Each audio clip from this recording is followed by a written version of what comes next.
debate, the honourable member for Winnipeg Centre. Thank you. Thank you very much, Mr. Speaker. Mr. Speaker, you'll probably notice that I rarely get to my feet these days in this 41st Parliament. There's very few occasions that I feel it's important enough that I should contribute. Usually the points that I need to have on the record I hear very capably put on the record by others. But in this case, on behalf of the constituents that I represent in the riding of Winnipeg Centre, Mr. Speaker, I feel it important that I rise today to express how profoundly disappointed I am in my government, how profoundly I disagree with both the tone and the content and the process that we're dealing with this important piece of legislation, the subject matter of which, Mr. Speaker, the subject matter of which deals with the very rights and freedoms by which we define ourselves as Canadians. Mr. Speaker, you don't deal with that kind of potential infringement on our rights and freedoms in a day-and-a-half debate and closure imposed at every stage of this bill. It's fundamentally wrong, and I condemn the Conservative government for tampering and tinkering with these rights and freedoms in such a frivolous manner, Mr. Speaker. It offends the very sensibilities of Canadians who profess to value our democratic principles. Mr. Speaker, let me work this beginning with the process. For the 95th time in the 41st Parliament, the Conservatives have moved closure on this bill. You may ask, how many times or on how many bills has the Conservative moved closure? Well, the answer would be all of them. Every single time they've decided to run roughshod over everything that's good and decent about our parliamentary democracy.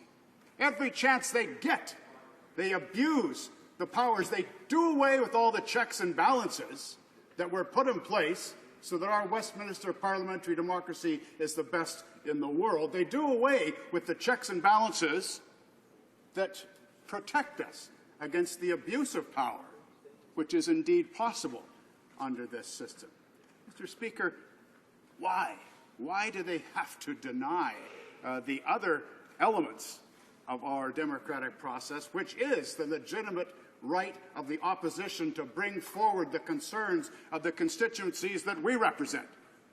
I can tell you the people in the riding of Winnipeg Centre are horrified by Bill C-51. I know that because I stood with them in front of our City Hall, in front of a crowd of 1,500 people who gathered together to object to the potential infringements on their rights and freedoms to privacy, the right to assemble, the various other elements that could be affected by this bill.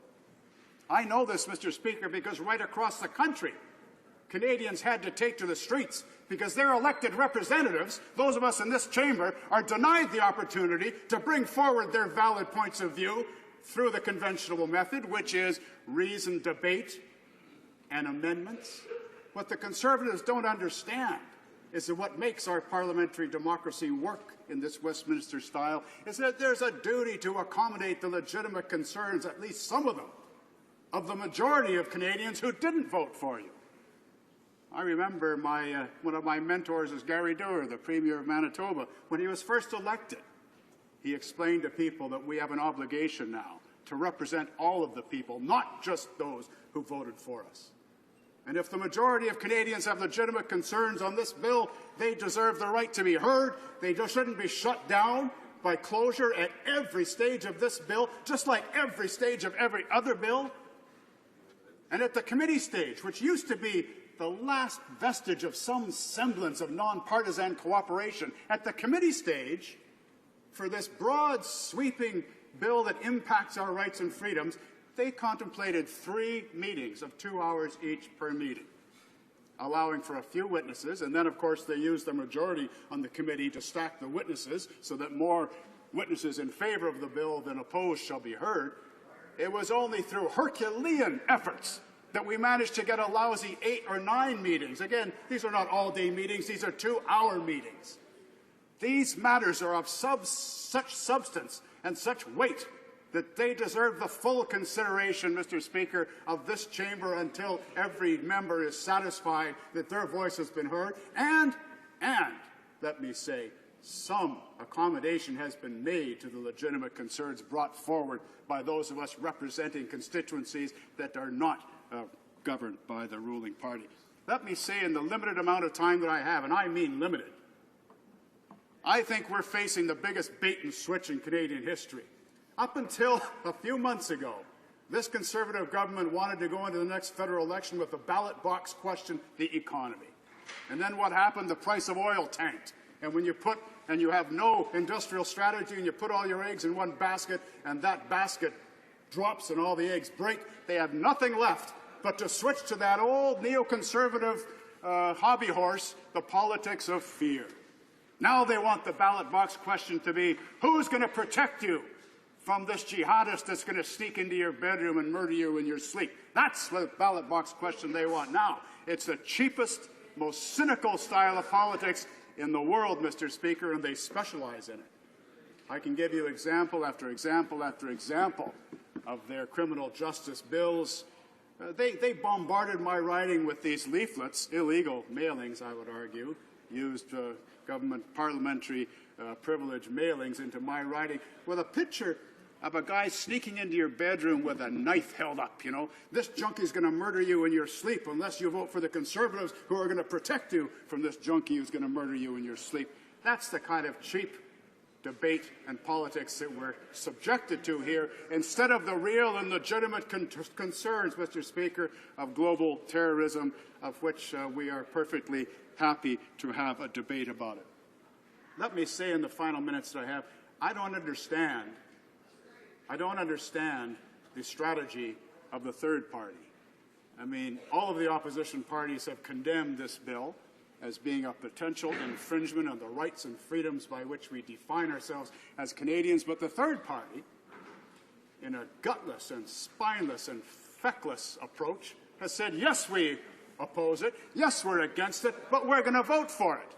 I mean, figure that out, Mr. Speaker. Figure out, is there any reasoning? There's the most convoluted pretzel logic I've ever heard in my life.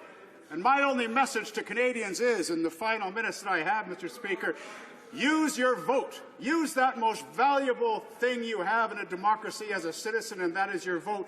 And whoever is on your doorstep in the next federal election, you ask them, is your party voting for Bill C-51? Because if they are, I'm not voting for you. Thank you. That's all I have to say. Questions and comments? Question commentaire. The Honourable Parliamentary Secretary to the Minister of Public Safety. Thank you, Mr. Speaker. I've never heard so much rhetoric about nothing. The member made a point of coming in to say that it was so important to speak of the bill. I didn't actually hear anything about the bill in his entire speech. But what is interesting is he actually said at committee we stacked the witnesses so that we would have them all coming in favour of the bill. Previous NDP member that stood up in this House said there was only one witness at committee that actually favoured the bill. So clearly they haven't read the bill, they didn't watch committee, they didn't see our credible witnesses that came in, some with more than 30 years, 3 decades of experience in law enforcement, intelligence gathering, and even those that have been studying terrorism. Every single one of them talked about the threat being real, it's evolved, and it's growing. They also talked about the need for this legislation to fill the gaps that have been identified by our security agencies. So I'd like to just ask the member of the opposition, I don't know whether I can ask him a question about the bill because it clearly hasn't read it. But, it's not a laughing matter, but surely there's Canadians right across this country laughing right now. But could the member please stand up in this House and indicate to Canadians, first of all, did he read the bill? Secondly, why the NDP is intentionally pushing out misinformation out the bill, or is it because it's simply a lack of understanding? Honourable Member for Winnipeg Centre.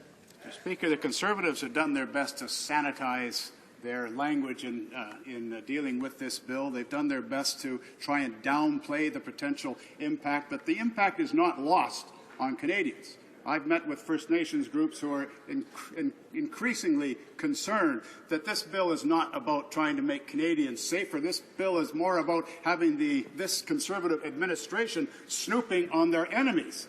there's a Nixonian quality to this bill, Mr. Speaker, as we get closer to the election and they lose their major premise for the ballot box question, they circle and get tighter and tighter and smaller in their worldview until they're paranoid to the point where they think they're surrounded by nothing but their enemies. It's embarrassing to watch, really, Mr. Speaker, as you see the death rattle of a political administration infringing on rights and freedoms in a last-step desperate effort to hang on to power. Questions and comments. The honourable member for Winnipeg North. Thank you, Mr. Speaker. I must say the member from Winnipeg Centre does have a way with words. I'll give him that much. Having said that, Mr. Speaker, he made reference in terms of the Liberal Party's positioning on this. And it is safe to say that the Liberal Party has been consistent through the debates on Bill C-51. The question I have for the member is that if he could provide some clarification, and I'd like to provide him a direct quote that I made earlier this morning, and that is from Tom Clark from Global TV, and he asked the question of his leader, and I quote, "If you become the government, would you scrap this piece of legislation?" The leader of the New Democratic Party stated, and I quote, "We would change it for sure." He has had members inside the chamber, and I see that he is consulting right now as to what to be said. But, Mr. Speaker, we have had New Democratic members inside the chamber say that they will want to change it. So they have recognized that there is some value to the legislation. Otherwise, they would scrap it, like the Green Party. There seems to be only 3 political entities in the House that are consistent: the Greens, the Liberals, and to a certain degree, the Conservatives. What is the NDP's position if, in fact, the bill passes? Will they scrap it, or will they just make changes, as the leader of the New Democratic Party has stated? Honourable member for Winnipeg North. Order.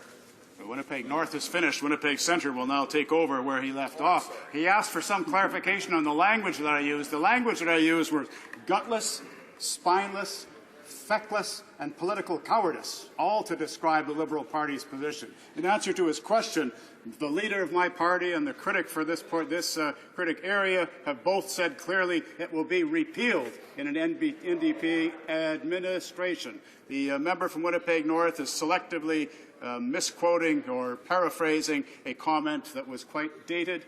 Repeal, repeal, repeal, instead of gutless, cowardly, feckless performance by the Liberal Party, who say that they cannot stand this out of principle, they can't stand this bill, but we're going to vote for it because we're afraid that somebody might use it against us if we voted against it.